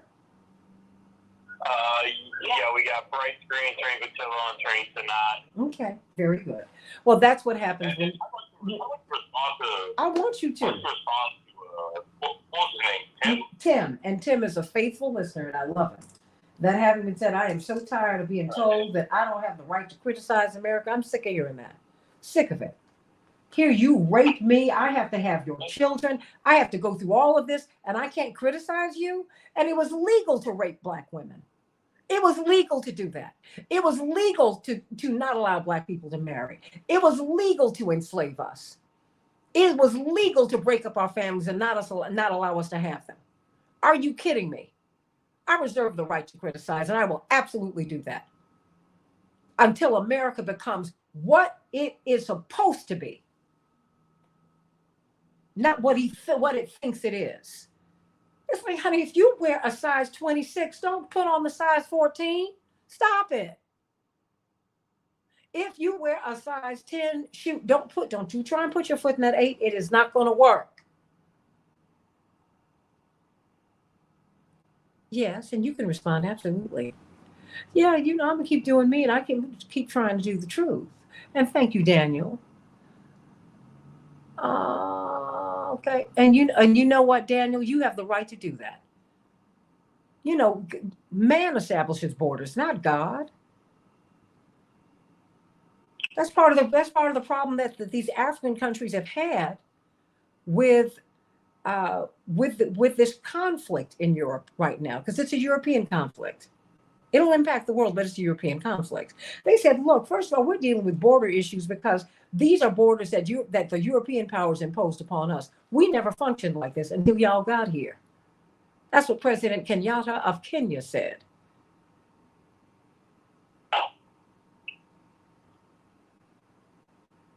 Yeah. Thank you. And I love this country. And I'm not going to let you talk. I'm not going to let you say that to me.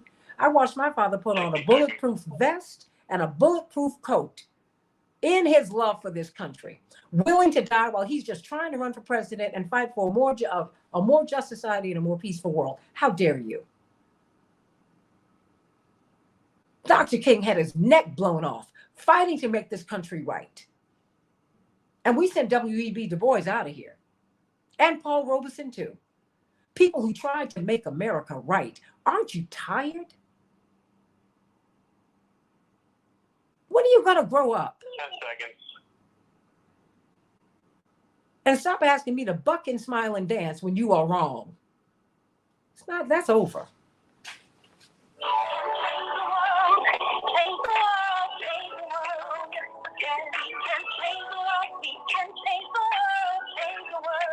This is the Santita Jackson Show.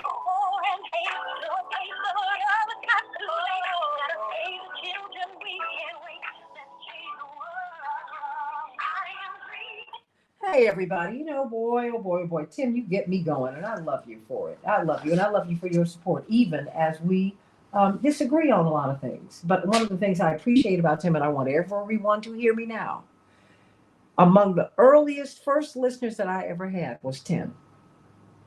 When we've had events in Chicago, Tim has driven more than an hour to come to attend them. Even with our disagreements, Tim has remained a stalwart supporter, and he is my friend and my brother beloved, and I love him. Even as I disagree with him. Even as and I think he just likes to fight. Because he sure does call, and he pushes my buttons, and then he comes right on back. I love you, Tim. And, Bryce, you said you wanted to respond to what you were hearing. Yeah, and I understand exactly where you're coming from. I understand why it seems like criticizing America and pointing out that America is worse than Russia in many respects, and then also advocating that America allow more immigrants in. It might seem like a contradiction in terms, but as a point of fact, the reason I would say that America is worse than Russia is just look at the last 20 years of history. Has Russia done anything remotely as bad as invading Iraq and killing 1 million people, as invading Afghanistan and occupying it for 20 years, as bombing Libya and destroying the country, as funding radical Islamic terrorists in Syria to destroy the country? Has Russia ever done anything remotely like that? The answer is no. And if we're not clear-eyed about America's role in the world, we're liable to fall under the public relations spell that people in power really want us to fall for. And that can be true, and it can also be true that we're one of the most wealthy countries in the world. We're one of the most affluent societies internally, and that we got that affluence on the backs of everyone else in the world. And when the world is in crisis and people can no longer live in their home, in large part because of us, well, then I think that we have a moral obligation to take in more refugees, to take in more people than we currently are, and house them and treat them humanely and not, throw them in a cell. We have an obligation to give them a good life. And you can respond to this because I do think that your sentiment is shared by many people in America, maybe some of our listeners, and it's worth dealing with. But the fact is that the United States has done things far worse than what Russia is currently doing in Ukraine, and continues to do them on a daily basis. That's just a point of fact. It's not an opinion. It's not a hyperbole. It's just these are the facts, and we will never stop that unless we are serious about what's really going on. Let me go to Patricia from Colorado. Patricia, what's on your mind today? My mind today, I can't believe they put the Voting Rights Act on the back burners, helping the poor, the homeless, and all these people talking all this stuff. None of them veterans, and black and brown maybe occupy the military. I'm a vet. And if Barbara Lee and Nancy Pelosi went all the way to Ukraine, they wouldn't even walk downtown D.C. to see the poor people walking around that street that need help. This is outrageous. I'm just sick of this. I'm a vet. And how they want to go start a war? Their children not going over there. Crazy. And you know what? The so-called prime minister of Ukraine, he just like Trump. He used to be a comedian. They're stupid. They can give what? The first day they gave $30 billion, and they give billions and billions of dollars, but they can't help the poor in this country? And I resent that. And Barbara Lee, she was against the Afghanistan war. She can go Nancy Pelosi to Afghanistan. Like I said, they want to walk downtown D.C. to see the poor and people walking around the streets there. That's all I got to say. I think it's outrageous. They want to start a war.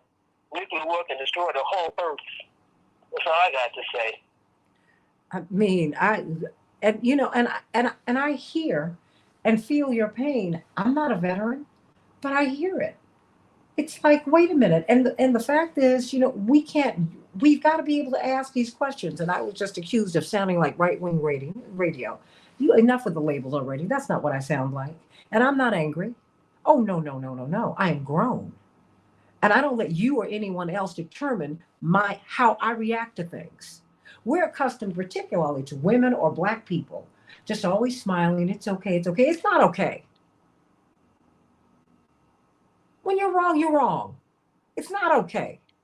This is not okay. We're on the verge of nuclear war. Nikita Khrushchev's granddaughter just said we're closer to nuclear war than we were during the Cuban Missile Crisis, and we were very close then. These people are playing a game with your life and mine. Think about that. Think about it. And Daniel, I hear you. We don't even talk about South and Central America. We've been trying to kick Daniel Ortega out of office for 40 years, and the Nicaraguan people keep electing him. Stop it. Look at what we did in Ecuador. We just keep doing it. We've not learned any lessons. It's not going to work. Oh my gosh. Let me go to George from the South Side. George, what's on your mind? Hello, Santita. Hey, George, what's Thank you up? for my call.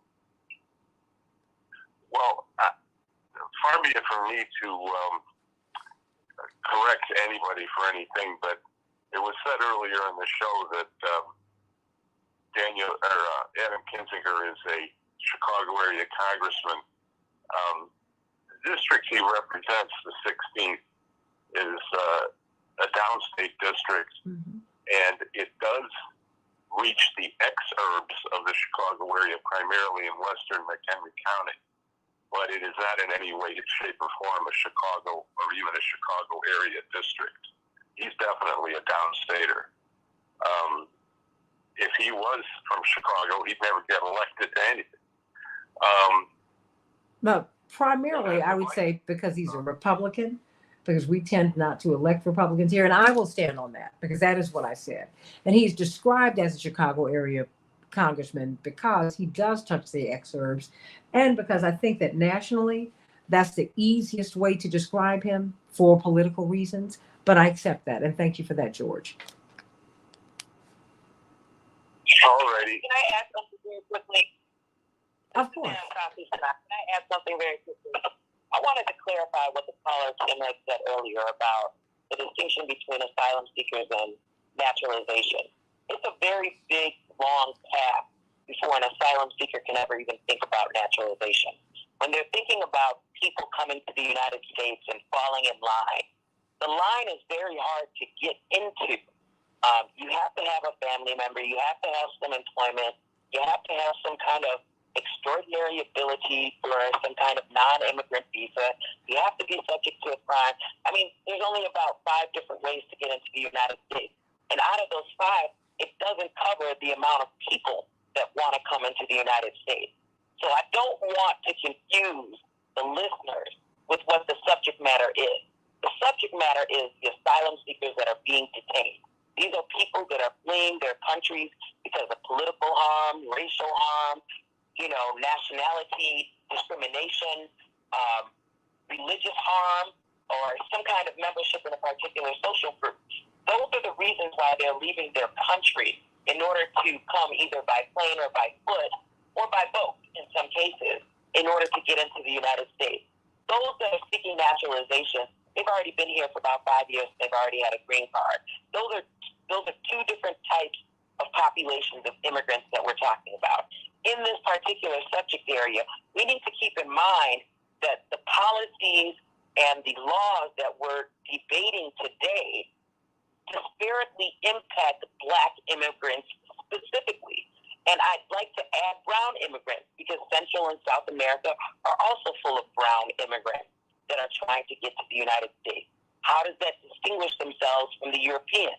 As I mentioned earlier, the policies, the laws, how things are applied literally differently because of the countries that they come from. And so when we're talking about putting people who are already in fear of their life, already seeking economic stability in our country, in fact, we're not even the richest country in the world. The richest country in the world right now is China. People aren't going to China. They're not fleeing and saying, I want to go into a communist country. They're coming to the United States.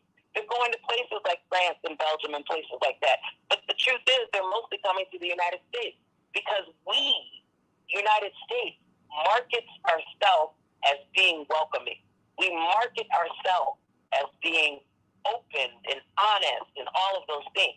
And our marketing does not match our laws.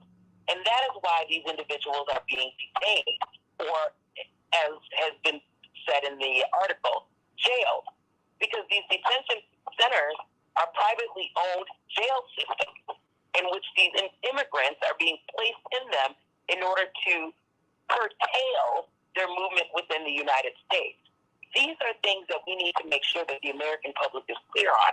It's not easy to get here, but people like them are a vulnerable population that we need to pay attention to.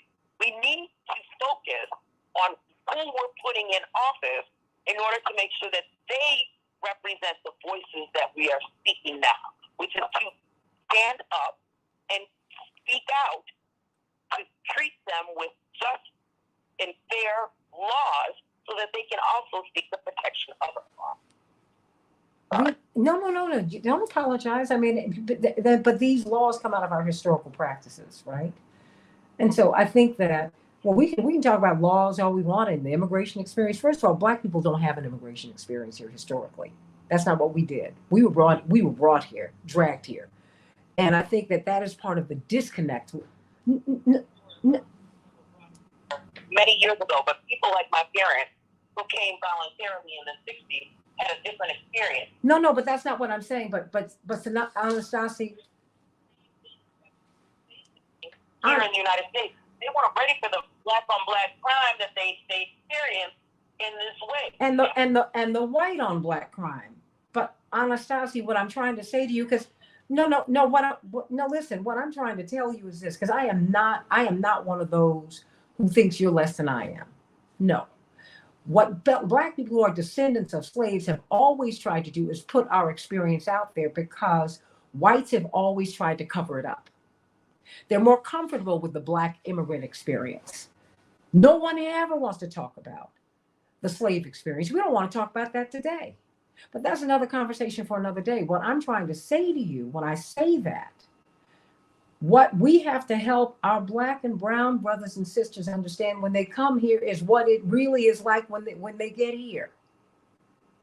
They need to understand the racism. They need to understand, the whites need to understand the classism that overrides all of that, because racism is a form of classism. That's what they have to understand. Because I'm very clear, my grandmother is from South Florida, okay? When she was growing up, there were no borders. My grandmother knew Havana as good as Castro did, as well as Castro did, shall I say. When I went to Havana, she could tell me the hotels and when you walk down the street, because as a child and as a teenager, she was a migrant worker. Even though she was from South Florida, it didn't matter. She had to hop on that boat, but she had to eat. But they were all coming out of the same experience. So I am not slamming your experience. I'm not doing that. But what I'm saying is, even when you talk, we have to have a sensitivity to each other's experiences, because we still continue to try to suppress the Black enslaved experience, which colors your experience when you get here. All of it matters. Was somebody trying to say something? Because I was jumping into that. And Anastasia and I have this discussion all the time, and I think it's a healthy one. Robert, Bryce, anybody? Well, I think that what we have to start doing is understanding the American system wants to turn us against each other instead of focusing on the macro issue, which is the relationship that white supremacy has to the rest of us. The public policy that white supremacy is able to dictate to the rest of us. And the way that they use their military system and their media system to sell those things to us. The fact that around the country, you have people, for example, in Florida, changing textbooks because, oh no, they're going to learn how bad white people are, so we have to outlaw it. Where you're talking about the southern border, the fact that we will simply have the national media no longer talk about the crisis at the border as soon as you switch presidents. When it was Trump in office, it was liberal media down there talking about the horrors of the kids in cages. When it's Biden in office, now it's conservatives down there talking about the crisis of open borders. We have to understand that these people work together. They don't have party lines at the top. What they have is their own interest. And as long as we continue to participate in that system and not push to have the truth and reality at the forefront, they will continue to be able to divide us against each other. And, you know, and sadly, Black immigrants are not recognized. That's part of the problem. You have white immigrants. You have white asylum seekers. You have Black folks and brown folks who are trying to break in. And that is the sad part. They're part of the Great Reset. They're going to make this country something that is not, that it was not. Do you know that Black people outnumbered whites in the South during slavery?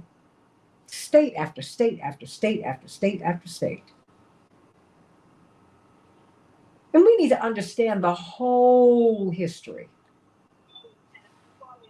Black folks that don't necessarily think in the same way and don't act in the same way. For example, Tim Scott, Senator Tim Scott out of South Carolina.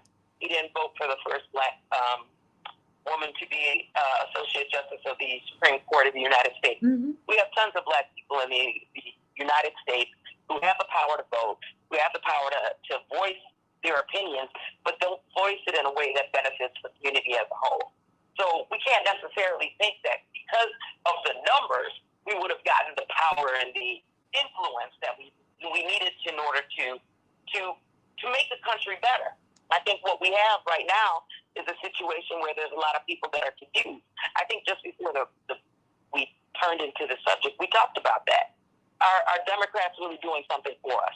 Are Republicans really going to be doing something for us? We really don't have a party ourselves as Black people as a whole. We try to look for a candidate that's going to be doing something for us, period. Well, you know, at the end of the day, a party's not going to do it for you. You're going to do it for you. And we have to learn to, while the Democrats in this particular period of history, this particular turn of history, they have done more to be in alliance with us. Whoever gets into office, you need to work with them. White people are never out. They work with all parties. They believe in power. And we need to understand that about power. We also need to understand what my father says to me constantly. Remember, we were in slavery longer than we have been free. We have not been free 200 years, not even 170 years. The country is, we have been in this American, in the Anglo phase of this European colonial project since 1619. The Spaniards got here in the 1500s. We've been here that long. So let me go to Renee from, I think you're from Chicago. Renee, what's on your mind today? Hi, thanks for taking my call, Santita. I just want to say, first of all, my father was born in 1918. His grandparents were slaves. So I'm a recent descendant of slavery. In this country, we've had laws that said we weren't really, we didn't have the rights of citizens. But regarding immigration and people fleeing from their countries, how many of those people are fleeing because of conditions that we set up in their country, like having Haiti make them pay reparations, putting in puppet dictators to do our bidding in their countries? We make the conditions so bad, but just like we don't care enough for them to let them live freely, we don't want them coming over here. So it's like a catch-22. We mess up their economies, we mess up their standard of living, and then when they try to come here, we say, nope, we don't want you here.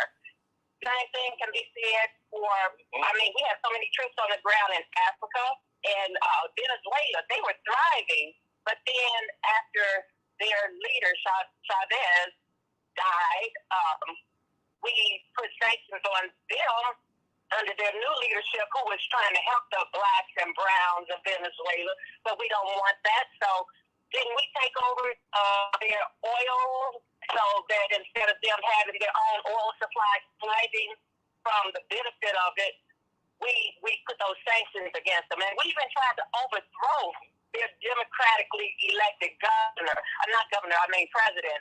So we have our hand in the pot, stirring up trouble for the people that we don't like or for the people whose land we want. Even when you look at our colonies, territories like Puerto Rico, we don't even like those brown people and don't even give them the full rights of citizenship because we don't look at them as being equal because of their melanated skin. So this country, I mean, it opens up its doors for people coming from Europe. White Europeans can come over here freely.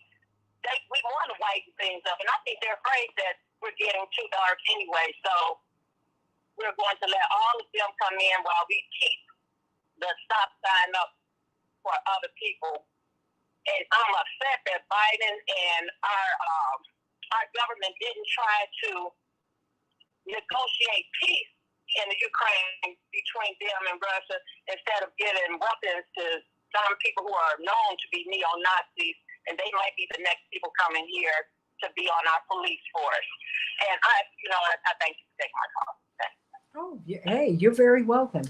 Oh, everybody's on fire today. I have about 3.5 minutes left, and I want to give each one of you a minute apiece to speak your piece. So let me, Anastasia, you got 1 minute.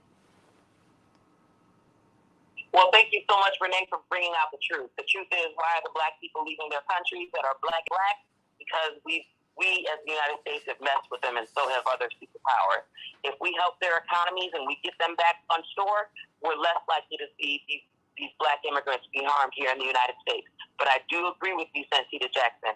We have a long history that we need to fix of our own before we start thinking about others. But in essence, asylum seekers should not be jailed. They should be released. They should be given humanitarian parole, and they should be allowed to apply for asylum. Thank you. Yes, treat them like they treat the Ukrainians. That's all I'm saying. Do that. Do that. Let me, Bryce Green.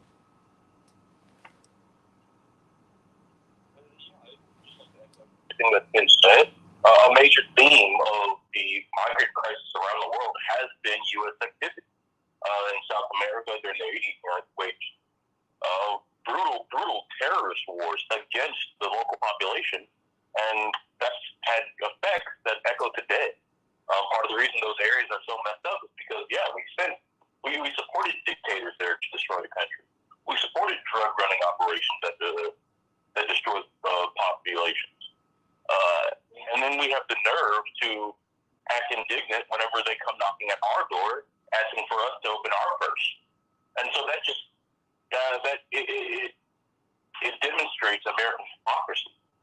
And so the only way to resolve this issue is to first understand the history, and secondly to understand the ways in which the history is is echoing today. And so I think that that's one of the main things that we should do. And that applies for all aspects of U.S. foreign policy, from immigration to Ukraine to healthcare to race issues in America. All of it revolves around confronting our own history, confronting our own complicity, and addressing the structures behind it. Robert Patillo, attorney Robert Patillo. You can hear him on WAOK Radio, every Sunday from 1 to 4 Eastern Standard Time. Robert Patillo. We have to look at the American history that they taught us to hold America to those standards. We learned about Washington's farewell address, where he told Europeans to stay out of the affairs of America. We learned about the Monroe Doctrine, which said that America will be the hegemonic power of the Western Hemisphere, and that Europe was to stick to Europe, and America was to stick to America. Well, we wanted Europe to stay out of this hemisphere and stay out of our dealings here. That means we're responsible for what happens in this hemisphere. For the last century plus, we've exploited Central, South America, Central America, whether it's the Nana Wars, replacing dictators, quote unquote, bringing democracy around the region. Well, that's the case, and we also have to deal with the residue and the residual effects of such, which is this migrant crisis. We cannot simply close the door now that we've made a mess and pretend that other people don't have a right to seek asylum for what we did to them. And amen to that. I mean, at the end of the day, I think, Chaparral, are you still there? Yes, I'm here, Santita. All right, girl, you got less than a minute. Do your thing. And you can say something when we get off the air, okay? You can comment when we get off the air. But celebrations by us. Celebrations by Us is your one-stop party connection, and we are gearing up right now for a wedding, prom, and graduation season. So don't hesitate to give us a call. It's 708-526-4546, 708-526-4546. We'll be happy to take care of your suite tables, your hors d'oeuvre trays, as well as also your balloon arches and custom pieces for graduation signs and banners. So don't hesitate to give us a call, 708-526-4546. Thanks. Hey, and everybody, and she still has the best greens and baked chicken and all that stuff around. So don't forget about that too. Hey, everybody, you know what? Because I love America, and I'm America to the bone, I've been all over the world, and I have actually spent chunks of time in other countries. I love this country. I love it for all that it is and all that it's supposed to be and all that it has struggled to be and all that it is not. I love it. And because I love it, I reserve the right to criticize it because it's my country and my family, like so many of yours, built it. And we should all love our countries and each other enough to lovingly critique. That's the only way we get better. That's the only way we get right. All I'm asking for is this. The Ukrainian asylum seekers are being given asylum and they're being given assistance and they deserve it. Just do it for everybody else. And let's be understanding when we look at how we have wrecked other countries and other people, why they're coming here. I love everybody. Can't wait to be with you. Stay right here. We're going to get some comments from Chapril and everybody else. Love you. Thank you. Stay right there. Chapril, what is your comment? I know you were burning up. Well, Santita, I mean, we see that the constant disparities, the way the United States has treated immigrants of color as opposed to European immigrants. And it's so obvious. And so when I hear Biden talking about giving more money to the Ukraine war, as well as also to help the immigration, allowing 100,000 of Ukrainians here, and yet, you know, I see Haitians being with a whip. I mean, and he's wondering why Black people are not supporting him, and why they're not behind him, and why they're not gearing up for this 2022 election. This is why. We can see what you're doing to us. We're not blind. And so I think that the Democrats have to realize that they have a huge, huge problem when it comes to November 2022 because of what we've seen, the lack of action when it comes to issues that affect people of color. And so what we have to do is continue to stand on their necks until they do what we need for them to do, Santita. Stand on their necks? Okay. Robert, Bryce, Anastasia, you have a neck? Do you have a response to that? Well, you know, that's right. Oh, go on. Oh, that I was going to echo. Like, that's exactly right. Like, we need to get this shit off the necks of the people around the world. And we need to get off the necks of people around the world. You know, we have to understand that other people have other narratives about what we've done and the things that we do. I mean, maybe that's why we can't look at the Kennedy assassination, because we don't want to believe that an evil cabal, an evil right-wing cabal within our own country had a coup d'etat and took out our president in the middle of the streets. In the middle of the streets. Even though Abe Bolden was pardoned last week, what'd you say?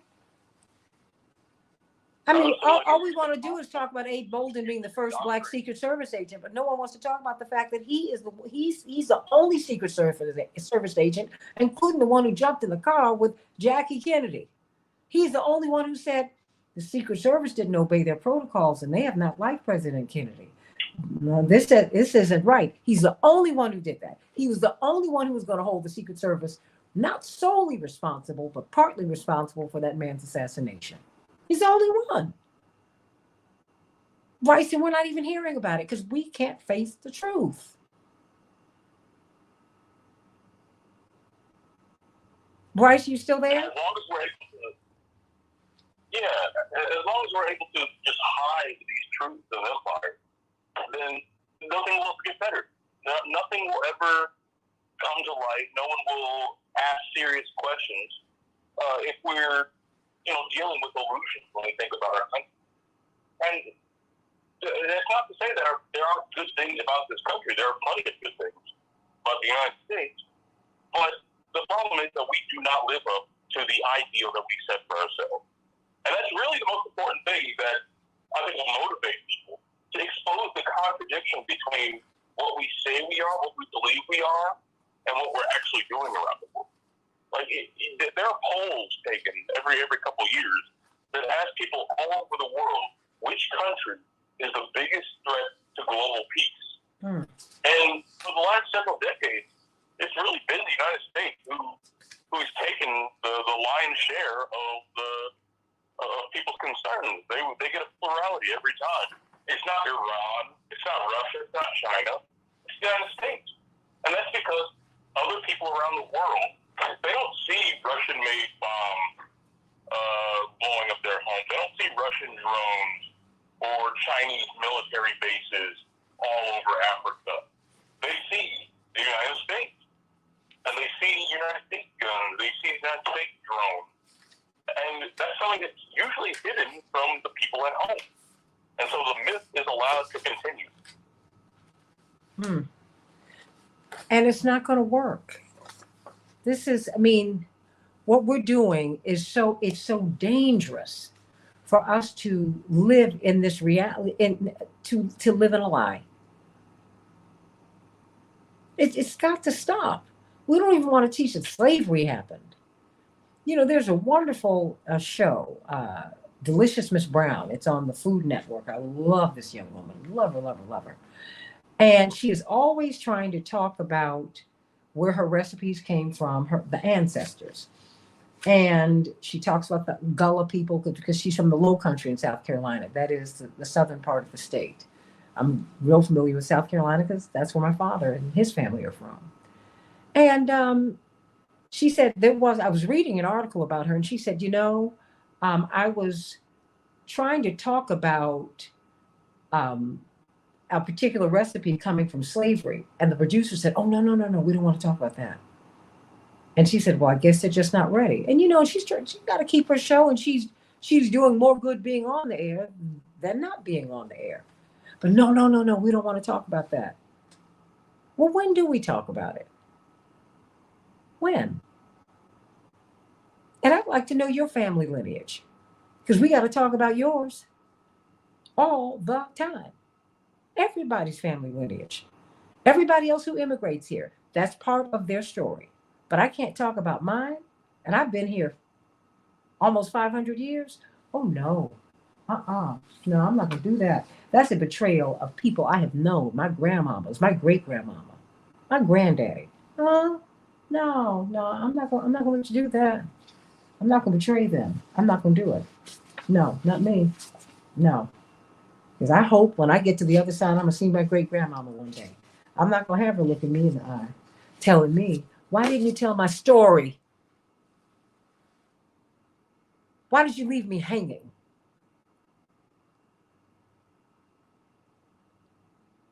Why'd you let those people lie on me, baby? Why? I'm not going to do it. I will not do it. The only way America is going to mature is if we look at the Color Purple, which you need to watch, Bryce, as soon as you can. Until you do right by me, Miss Seeley said it, until you do right by me, until you do right by the indigenous people, until you do right by Black people, until you do right by all the people you have wronged. Until you do right by me, everything you think about ain't gonna succeed. You gotta do right by me. Then you have to tell the story. Because my story is the American story. It's your story. Oh, you'll say, well, my family immigrated here. We weren't part of slavery. Oh, no, you're in for a penny, you're in for a pound. The slavery built the country. It was built on stolen people, built on stolen land. If you came to the United States for all this opportunity, you signed up for that too. You got to take it all. You can't cherry pick life. It doesn't work that way. And I want America to succeed, Joyce. This is my home.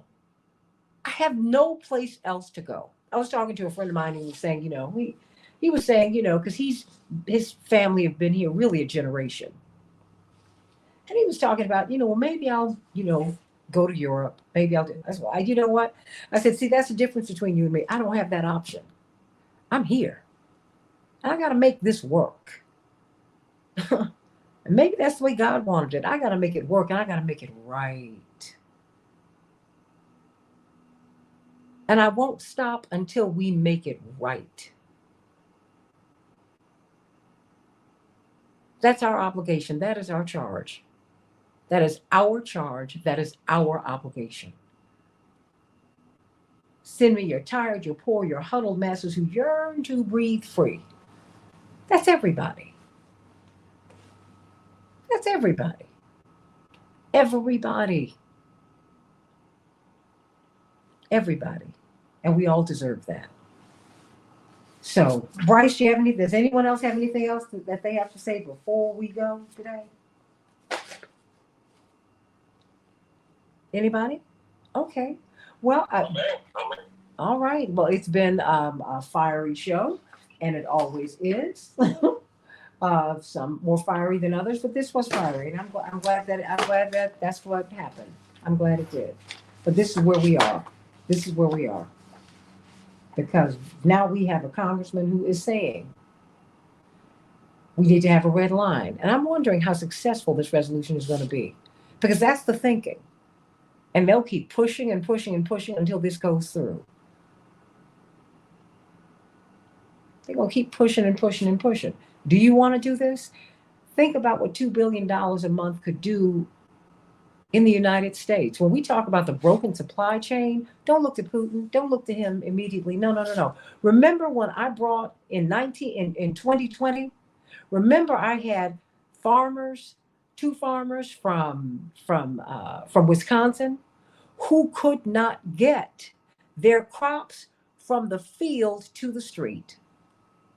They said, we want to feed people, but we don't have the means to get the crops out the fields to the street.